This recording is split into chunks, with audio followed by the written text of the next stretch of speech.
ഓം ശ്രീനാരായണ പരമഗുരവേ നമഃ. ചിദ്രൂപേണ പരിവ്യാപ്തം ത്രൈലോക്യം സചരാചരം തത്പദം ദർശിതം യേന തസ്മൈ ശ്രീ ഗുരവേ നമഃ. പ്രിയ ശ്രോതാക്കളെ, സുമനസ്സുകളായ സജ്ജനങ്ങളെ, എല്ലാവർക്കും വിനീതമായ പ്രണാമം. ഇന്ന് നമ്മൾ ശാരദാഷ്ടകത്തിൻ്റെ 5-ാം ശ്ലോകം ചർച്ച ചെയ്യുകയാണ്. ലുപ്തരാഗസരണി സുനിശ്ചിത ലോകസംഗ്രഹവിധൗ പടീയസി കാചനാംബ ധിഷണാഭവന്മയീ കർമ്മകൗശല ജുഷാ നിഷേവ്യത്തെ. നമ്മൾ ഇതിലെ പദങ്ങളെ പരിചയപ്പെടുകയാണ്. ലുപ്ത, രാഗം, സരണി, സുനിശ്ചിത. സുനിശ്ചിത എന്ന് വരുമ്പോഴാണ് ദേവി സ്ത്രീലിംഗം അല്ലേ, സ്ത്രീലിംഗം വരുന്നതുകൊണ്ടാണ് സുനിശ്ചിത. ലോക സംഗ്രഹ വിധൗ പടീയസ കാചന അംബ ദിഷണ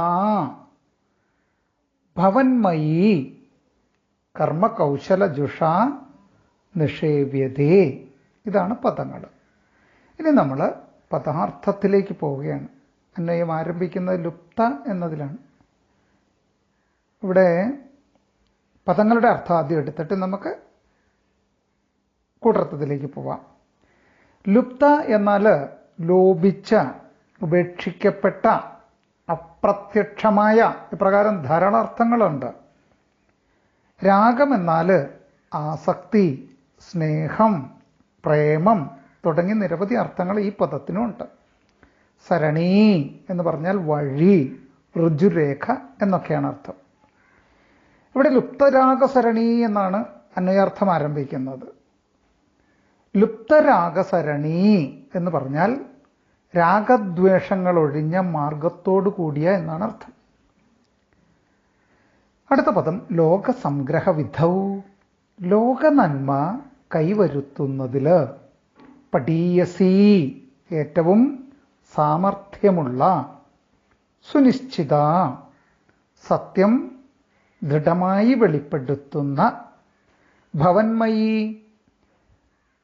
അമ്മയിൽ അഥവാ ദേവിയിൽ ഒരു തടസ്സവുമില്ലാതെ പ്രകാശിച്ചു കൊണ്ടിരിക്കുന്ന, കാചനദിഷണ അനിർവചനീയമായ സത്യബുദ്ധി. അടുത്ത പദം കർമ്മ കൗശലജുഷ, കർമ്മകുശലരായ സജ്ജനങ്ങൾ അഥവാ കർമ്മയോഗികളാൽ എന്നുള്ള അർത്ഥമൊക്കെയാണ് അതിന് വരുന്നത്. നിഷേവ്യത ആശ്രയിക്കുന്നു. കർമ്മയോഗികളാൽ എന്ന പദം പറഞ്ഞാൽ ആശ്രയിക്കപ്പെടുന്നു എന്ന് വരണം. കർമ്മകുശലരായ സജ്ജനങ്ങൾ എന്ന് വരുമ്പോൾ നിഷേവിതയ്ക്ക് ആശ്രയിക്കുന്നു എന്നും അർത്ഥം എടുക്കുന്നു. നമ്മൾ കൂട്ടർത്ഥം എടുക്കുമ്പോൾ അല്ലയോ അമ്മേ, രാഗദ്വേഷങ്ങൾ ഒഴിഞ്ഞ് തെളിഞ്ഞ മാർഗത്തോടു കൂടിയതും ലോകക്ഷേമം കൈവരുത്തുന്നതിൽ സാമർഥ്യമുള്ളവളും സത്യം ദൃഢമായി വെളിപ്പെടുത്തുന്നവളുമായ അമ്മയിൽ ചേർന്നു നിന്ന് പ്രകാശിക്കുന്നതുമായ സത്യബുദ്ധിയെ കർമ്മയോഗികളെ ആശ്രയിക്കുന്നു. അപ്പൊ സത്യസ്വരൂപമായ, വിദ്യാസ്വരൂപമായ ആ ദേവിയിൽ ഏറ്റവും കൂടുതൽ പ്രകർഷേണ പ്രജ്വലിച്ചു കൊണ്ടിരിക്കുന്ന സത്യബുദ്ധി എന്ന ആ ഒരു സിദ്ധിയെ കർമ്മയോഗികൾ സമാശ്രയിക്കുന്നു എന്ന് പറയുകയാണ്. രാഗദ്വേഷങ്ങൾ അകന്ന ഋജുരേഖയാണ് ശാരദാദേവി എന്നൊരു പ്രയോഗം പറയുന്നുണ്ടല്ലോ. ഇപ്പൊ ശാരദ അറിവിൻ്റെ അതിദേവതയാണെന്നും ആയതിനാൽ അറിവ് നേടുവാൻ ദേവീ കടാക്ഷം അനിവാര്യമാണ് എന്നും പറഞ്ഞു തരികയാണ് ഇവിടെ ആശാൻ. ലോക സംരക്ഷണ പ്രക്രിയയിൽ അതീവ സാമർഥ്യം പുലർത്തുന്നവളായ അല്ലയോ അമ്മേ, അവിടുത്തെ സാക്ഷാൽ പ്രകൃതമായ സദ്യബുദ്ധി വൈഭവത്തെ കർമ്മകുശലരായ സജ്ജനങ്ങൾ സദാ ആശ്രയിച്ച് അഭയം പ്രാപിച്ചുകൊണ്ടേയിരിക്കുന്നു എന്നാണ് ബോധ്യപ്പെടുത്തി തരുന്നത്. അപ്പോൾ ഈ ലോകത്തിൽ സുഖം ആഗ്രഹിക്കുന്നവർ എന്തു ചെയ്യണം? ആദ്യം നേടേണ്ടത് മനസ്സിൻ്റെ ഏകാഗ്രതയാണ്. ഏകാഗ്രമായ മനസ്സിൻ്റെ ഉടമയിൽ ബുദ്ധി ഉണർന്നു പ്രകാശിക്കും. ആത്മസുഖം കൈവരുന്നതിന് സത്യബുദ്ധിയിലേക്കാണ് ഉണരേണ്ടത്. ആ മാർഗത്തിലേക്ക് നയിക്കുവാൻ കാരുണ്യവും സാമർഥ്യവുമുള്ളവളാണ് ശാരദാംബ എന്ന് പറഞ്ഞു തരികയാണ് ഇവിടെ.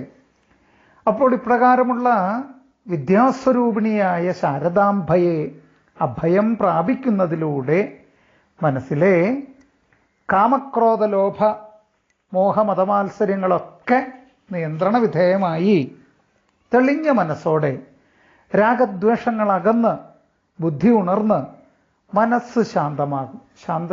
ശാന്തമായിരിക്കുന്ന ഒരു മനസ്സിനല്ലേ ഏകാഗ്രത കൈവരികയുള്ളൂ.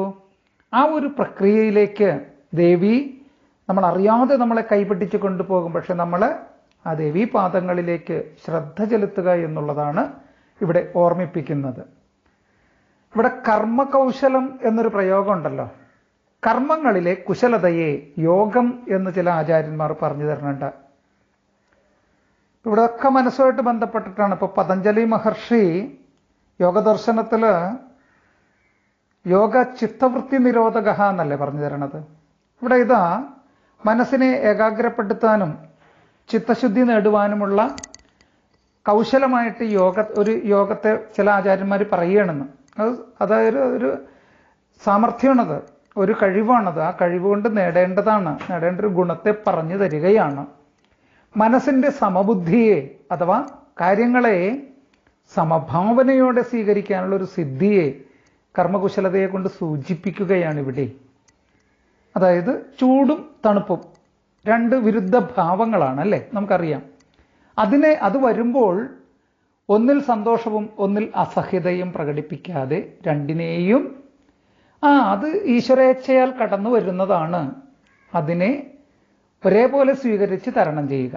അതിനെയാണ് സമബുദ്ധി എന്ന് പറയുക. അതെല്ലാത്തിലുണ്ട് വിരുദ്ധ ഭാവങ്ങൾ അല്ലേ. ജീവിതത്തിൽ ഇത് രണ്ടും ഒരേ നാണയത്തിൻ്റെ രണ്ട് വശം പോലെയാണ്. സുഖം ദുഃഖം, ചൂട് തണുപ്പ്, ജയം പരാജയം, ഒരുപോലെ ഇവിടെയൊക്കെ ഒരേപോലെ നിലനിൽക്കാൻ സാധിക്കുന്ന ഒരു കഴിവിനെയാണ് ഈ പറയുന്ന സമബുദ്ധിയിലുള്ള ഒരു കർമ്മകുശലത. അപ്പൊ സന്തോഷത്തിൽ അമിതമായി ആഹ്ലാദിക്കാതെ പരാജയങ്ങളിലും ദുഃഖങ്ങളിലും പാടെ തളർന്നു പോകാതെ വർത്തിക്കുവാൻ നമുക്ക് ഓരോരുത്തർക്ക് സാധിക്കണം. ആ ഒരു ബുദ്ധിയിലേക്ക് ഉണർത്തുകയാണ്. അത് ചില ഈ പറയുന്ന ഒരു സാമർഥ്യം, കർമ്മങ്ങളിലുള്ള ചെറിയൊരു സാമർഥ്യത്തിൻ്റെ ഉണ്ടെങ്കിൽ, അങ്ങനെ ഒരു സാമർഥ്യം ഉണ്ടെങ്കിൽ അതിന് സാധിക്കും. അങ്ങനെ സാധിച്ച് വിജയം വരിച്ച ഒരുപടി ആചാര്യന്മാരെ നമുക്ക് പറഞ്ഞു തരണം. അങ്ങനെയുള്ള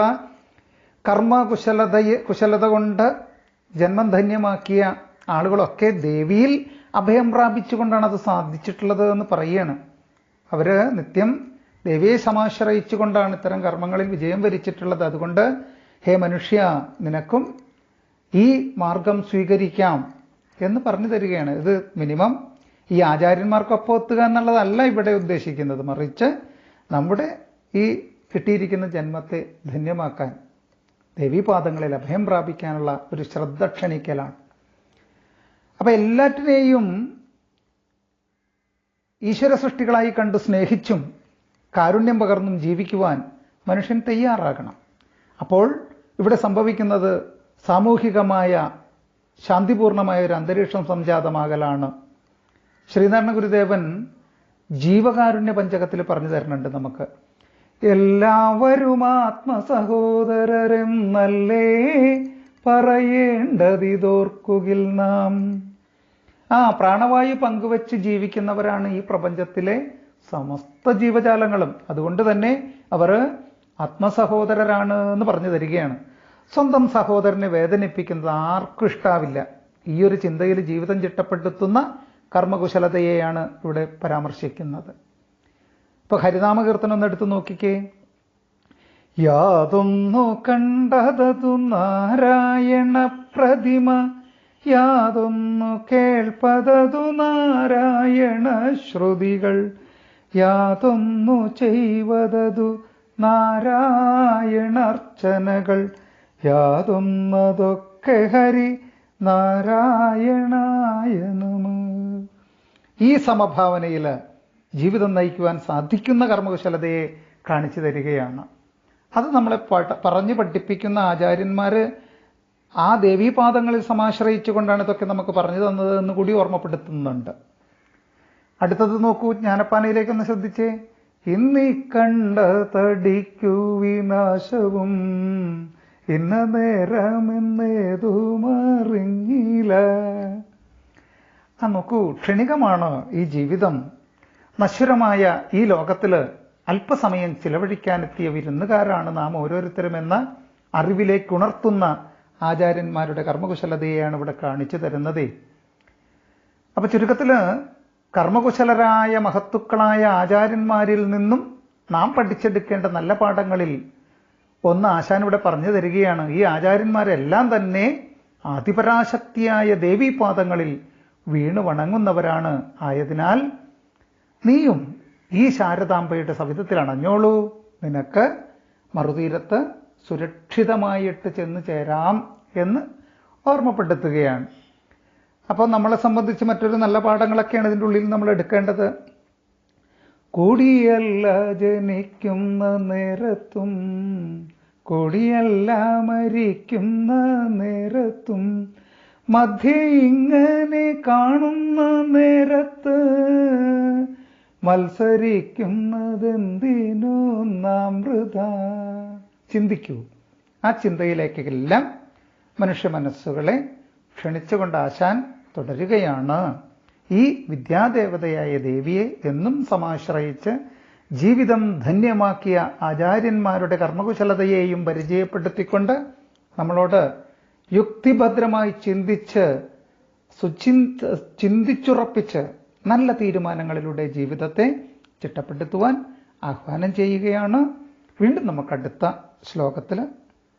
ശ്ലോകത്തിലൂടെ അടുത്ത ഒരു ക്ലിപ്പിൽ കാണാം എന്ന പ്രതീക്ഷയോടെ എല്ലാവർക്കും ഗുരുദേവകാരുണ്യത്തിനായി പ്രാർത്ഥിച്ചുകൊണ്ട് നിർത്തട്ടെ.